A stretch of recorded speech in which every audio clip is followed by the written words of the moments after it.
নতুন নিয়োগপ্রাপ্ত ৮ ডিসির নিয়োগ বাতিল, ৪ জনকে রদবদল। সচিবালয়ে বিশৃঙ্খলা ঘটনার তদন্ত কমিটি গঠন, জানালো মন্ত্রিপরিষদ সচিব। সন্ধ্যা ৭:৩০টায় জাতির উদ্দেশ্যে ভাষণ দেবেন প্রধান উপদেষ্টা ডক্টর মোহাম্মদ ইউনূস।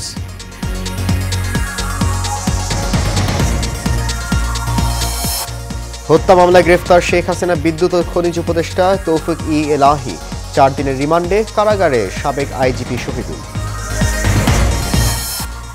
এবং ফেনীতে ফুটে উঠছে বন্যার ক্ষয়ক্ষতির চিত্র, ঘরবাড়ি আর ফসল হারিয়ে দিশেহারা অনেকে, সরকারি সহযোগিতার অপেক্ষায়।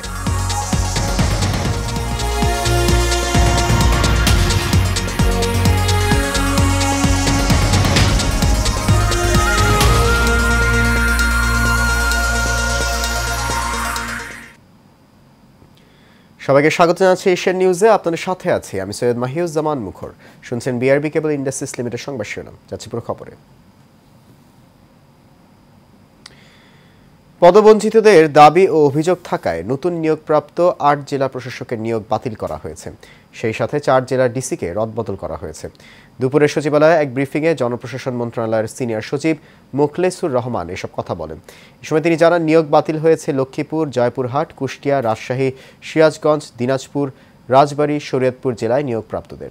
তারা পূর্বের পদে দায়িত্ব পালন করবেন। তিনি আরও জানান, ডিসি নিয়োগ নিয়ে সচিবালয়ে মঙ্গলবার যে হট্টগোল হয়েছে তা অনাকাঙ্ক্ষিত। এজন্য এক সদস্যের কমিটি গঠন করা হয়েছে। সেই কমিটি ৫ কার্যদিবসের মধ্যে প্রতিবেদন জমা দেবেন। সিনিয়র আরও সচিব বলেন, নিয়োগপ্রাপ্ত নতুন ডিসিদের বিরুদ্ধে আসা অভিযোগগুলো যাচাই বাছাই করা হচ্ছে। ৭ সচিবের পদশূন্য আছে, দ্রুত তা পূরণ করা হবে বলেও জানান তিনি। অন্তর্বর্তীকালীন সরকারের দায়িত্ব নেওয়ার ১ মাস পূর্তি উপলক্ষে জাতির উদ্দেশ্যে ভাষণ দেবেন প্রধান উপদেষ্টা ডক্টর মোহাম্মদ ইউনূস।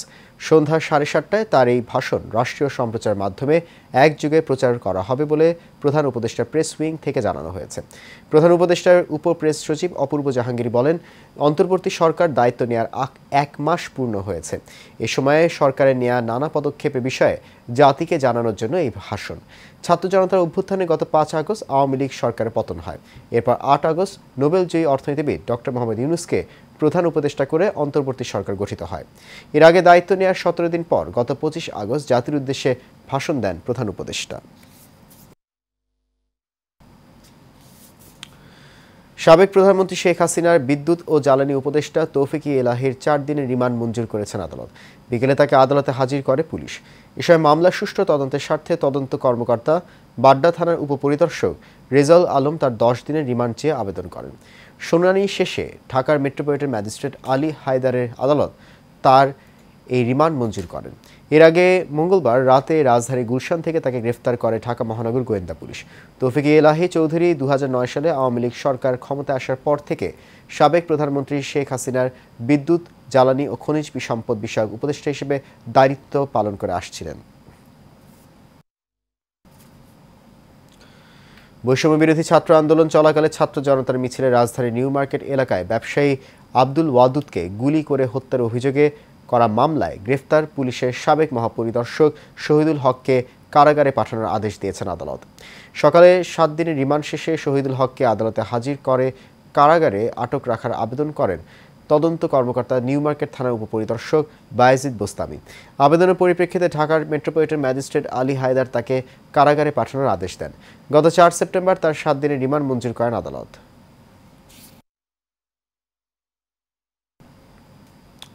নড়াইলে বৈষম্য বিরোধী ছাত্র আন্দোলনে গুলি ও হামলার অভিযোগে বাংলাদেশ জাতীয় দলের সাবেক অধিনায়ক মাশরাফি বিন মুর্তজা সহ ৯০ জনের বিরুদ্ধে মামলা দায়ের করা হয়েছে।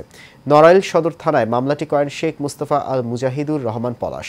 মামলায় মাশরাফি ও তার বাবা গোলাম মুর্তজা স্বপন, সাবেক হুইপ, জেলা আওয়ামী লীগের সভাপতি ও সাধারণ সম্পাদক সহ ৯০ জনকে আসামি করা হয়েছে।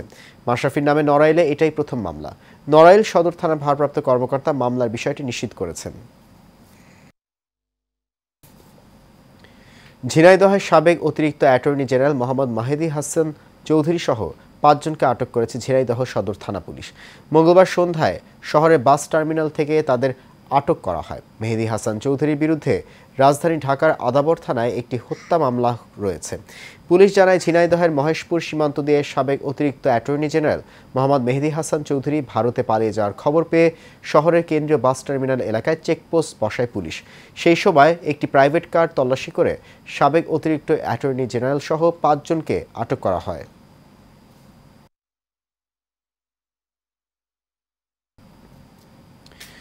সাম্প্রতিক বন্যায় ব্যাপক ক্ষয়ক্ষতি হয়েছে ফেনীর ছাগলনাইয়া পৌরসভার। অনেকেই হারিয়েছেন ঘরবাড়ি, ব্যাপক ক্ষতি হয়েছে ফসলি জমির। আবারও ঘুরে দাঁড়াতে সরকারি সহযোগিতার দিকে তাকিয়ে রয়েছেন ক্ষতিগ্রস্তরা। সৈয়দ কামাল উদ্দিনের তথ্য ছবিতে বিস্তারিত জানাচ্ছেন এইচ এ মিতু। 1947 সালের গোর্কি কিংবা 78 সালের বন্যা, ফেনীর ছাগলনাইয়া পৌরসভার নিম্ন অঞ্চলের যে গ্রামগুলোতে বানের পানি উঠেছিল হাঁটু পরিমাণ, 2024-এর বন্যায় নিম্নাঞ্চলের ওই গ্রামগুলো তলিয়ে গিয়েছিল বুক সমান পানির নিচে। ভয়াবহ এই বন্যায় মাটির তৈরি কাঁচা ঘর বানের পানিতে তলিয়ে গিয়ে একেবারে মাটির সাথে মিশে গেছে।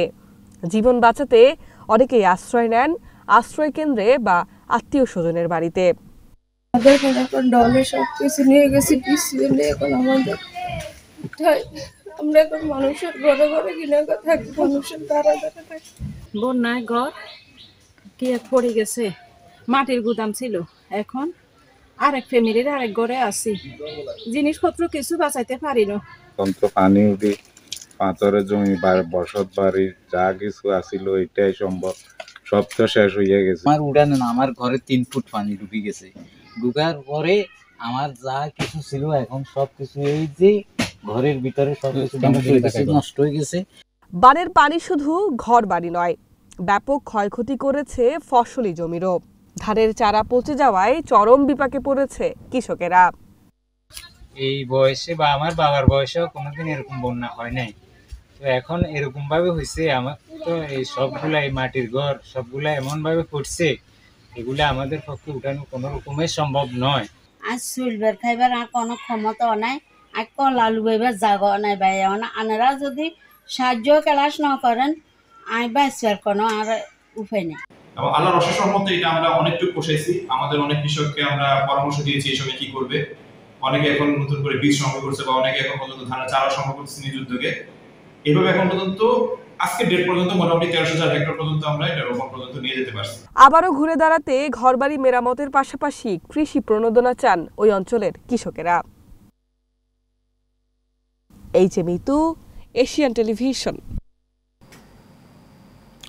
আইনশৃঙ্খলা রক্ষাকারী বাহিনীর কড়া নিরাপত্তা ও যৌথ বাহিনীর অভিযানের পরও সাভারের আশুলিয়া শিল্পাঞ্চলে শ্রমিকদের অসন্তোষ থামছে না। আজ ৪৫টি তৈরি পোশাক কারখানা বন্ধ ঘোষণা করেছে মালিকপক্ষ। সকাল থেকে আশুলিয়া শিল্পাঞ্চলের বিভিন্ন পোশাক কারখানার শ্রমিকদের তাদের নিজ নিজ কর্মস্থলে যোগ দিতে দেখা গেছে। আবার অনেক শ্রমিক কাজে এসে কারখানা বন্ধ দেখে বাড়ি চলে যায়। তবে চালু কারখানাগুলোতে শান্তিপূর্ণভাবেই চলছে উৎপাদন।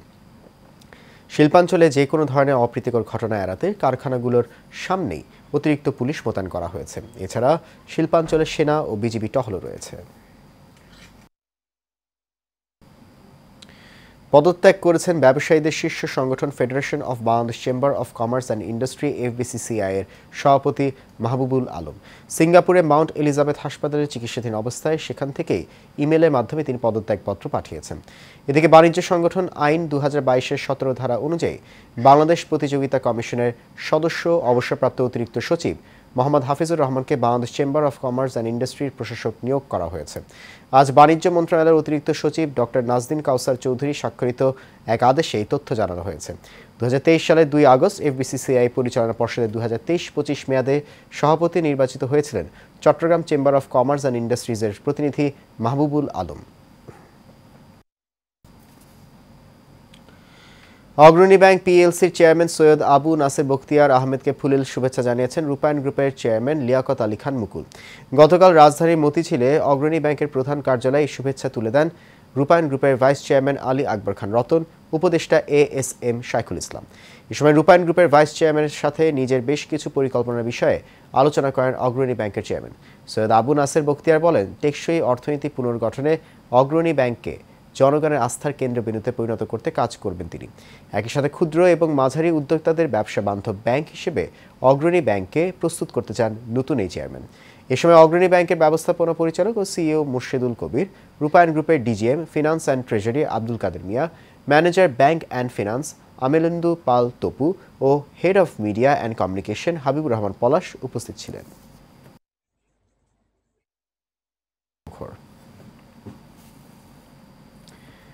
দেশের ৮ বিভাগেই অস্থায়ীভাবে দমকা হাওয়া সহ হালকা থেকে মাঝারি ধরনের বৃষ্টি বা বজ্রসহ বৃষ্টি হতে পারে বলে জানিয়েছে আবহাওয়া অধিদপ্তর।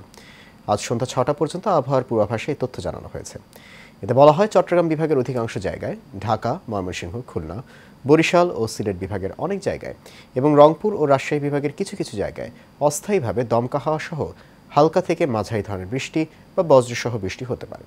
সে সঙ্গে ঢাকা, খুলনা, বরিশাল, চট্টগ্রাম ও সিলেট বিভাগের কোথাও কোথাও মাঝারি ধরনের ভারী থেকে ভারী বর্ষণ হতে পারে। এছাড়া সারা দেশে দিন এবং রাতের তাপমাত্রা প্রায় অপরিবর্তিত থাকতে পারে।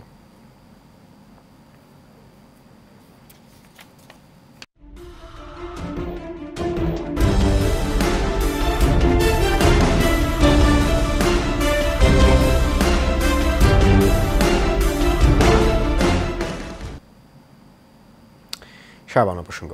কক্সবাজার উখিয়া রোহিঙ্গা ক্যাম্পে পৃথক ঘটনায় সন্ত্রাসীদের গুলিতে 2 জন নিহত হয়েছেন। ভোরে উখিয়া কুতুপালং 20 নম্বর ক্যাম্প ও 4 নম্বর ক্যাম্পে এই ঘটনা ঘটে। নিহতরা হলেন 20 নম্বর ক্যাম্পের আবুল কালামের ছেলে ইমাম হোসেন ও 4 নম্বর ক্যাম্পের গনি মিয়ার ছেলে রহমতুল্লাহ। উখিয়া থানার ভারপ্রাপ্ত কর্মকর্তা শামীম হোসেন বিষয়টি নিশ্চিত করেছেন। তিনি জানান যে উখিয়া 4 নম্বর রোহিঙ্গা ক্যাম্পে অজ্ঞাত 10 থেকে 20 জন সন্ত্রাসী রহমতুল্লাহ নামে এক রোহিঙ্গাকে গুলি করে পালিয়ে গেলে ঘটনাস্থলে তার মৃত্যু হয়। এ সময় আবদুল্লাহ নামে আরও একজন গুলিবিদ্ধ হন। অপরদিকে 20 নম্বর ক্যাম্পে সন্ত্রাসীরা ঘর থেকে তুলে নিয়ে ইমাম হোসেন নামে একজনকে গুলি করে হত্যা করেন। তবে কে বা কারা করেছে সেটি জানা যায়নি।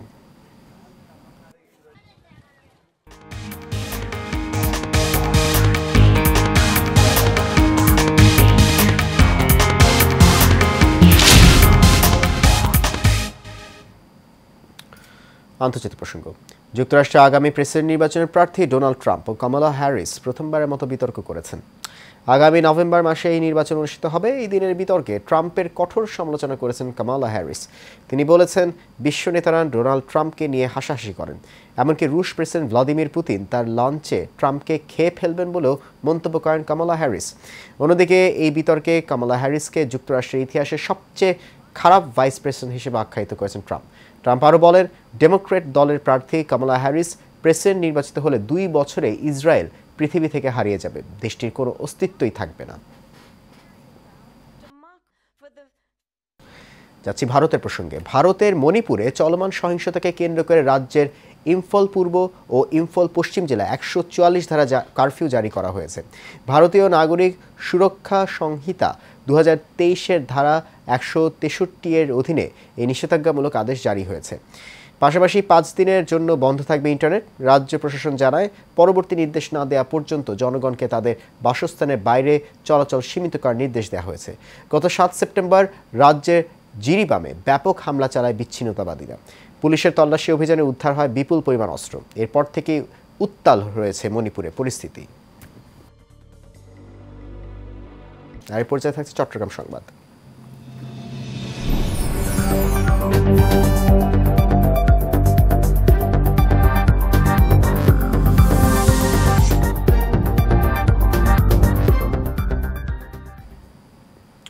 চট্টগ্রাম নগরের 8 নং শুল্কবহর ওয়ার্ড আওতাধীন আব্দুল হামিদ সড়ক ইউনিট বিএনপি ও এর অঙ্গ সহযোগী সংগঠনের উদ্যোগে সন্ত্রাস, চাঁদাবাজি, হুমকি ও মাদক ব্যবসায়ীদের বিরুদ্ধে প্রতিবাদ সভা ও বিক্ষোভ মিছিল অনুষ্ঠিত হয়। 8 নং শুল্কবহর ওয়ার্ড বিএনপি এর সভাপতি কাজী শামসুল ইসলামের সভাপতিত্বে ও ওয়ার্ড বিএনপির সাধারণ সম্পাদক হাসান ওসমানের সঞ্চালনায় প্রধান অতিথি হিসেবে উপস্থিত ছিলেন পাঁচলাইশ থানা বিএনপি বিপ্লবী সভাপতি মামুনুল ইসলাম হুমায়ুন।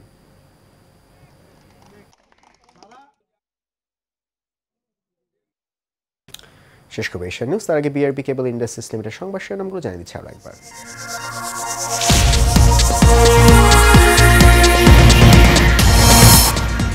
নতুন নিয়োগপ্রাপ্ত 8 বিসি নিয়োগ বাতিল, 4 জনকে রদবদল। সচিবালয়ে বিশৃঙ্খলার ঘটনায় তদন্ত কমিটি গঠন, জানালো মন্ত্রিপরিষদ সচিব। সন্ধ্যা 7:30টায় জাতির উদ্দেশ্যে ভাষণ দেবেন প্রধান উপদেষ্টা doctor Mohammad Yunus.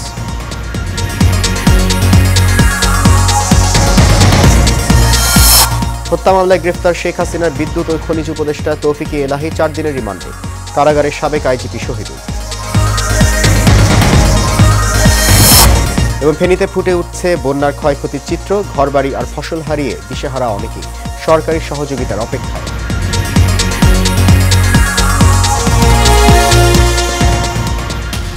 Asia news এ পর্যন্ত। আমাদের পরবর্তী সংবাদ দেখার আমন্ত্রণ রইল। এতক্ষণ সঙ্গে থাকার জন্য অনেক ধন্যবাদ।